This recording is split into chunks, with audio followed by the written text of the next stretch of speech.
Hi, ఏం ఆలోచిస్తున్నారు? పక్కవాళ్లతో జరిగిన గొడవను గూర్చి ఆలోచిస్తున్నారా? అవునండి, ఎప్పుడూ ఏదో ఒక గొడవ.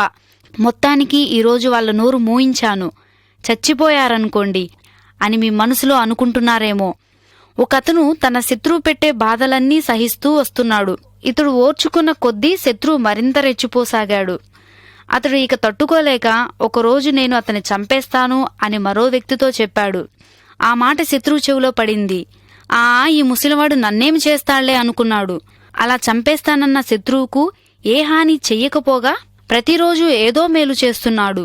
ఈ శత్రువుకేమీ అర్థం కాలేదు. అది అతని హృదయాన్ని మండిస్తున్నది. ఒకరోజు ఆ శత్రువు భార్య చెరువులో పడి కొట్టుకుని పోతుంటే ఈ వృద్ధుడు తన ప్రాణాన్ని కూడా లెక్క చేయకుండా ఆమెను రక్షించాడు. అప్పుడు ఆ శత్రువు ఏమన్నాడో తెలుసా? నువ్వు అన్నంత పని చేశావు, నీ ప్రేమతో నన్ను చంపేశావు అని అతన్ని కౌగిలించుకున్నాడు. బైబిల్ కూడా ఈ సత్యాన్నే బోధిస్తుంది. మీ శత్రువు ఆకలి కొని ఉంటే అతనికి భోజనము పెట్టండి, దప్పిక కొని ఉంటే దాహమివ్వండి. అలా చేయడం ద్వారా అతని తల మీద నిప్పులు కుప్పలుగా పోస్తారు. మనకు తెలియకుండానే మన సూటిపోటి మాటలతో ఎంతో మందిని మనం చంపుతాం.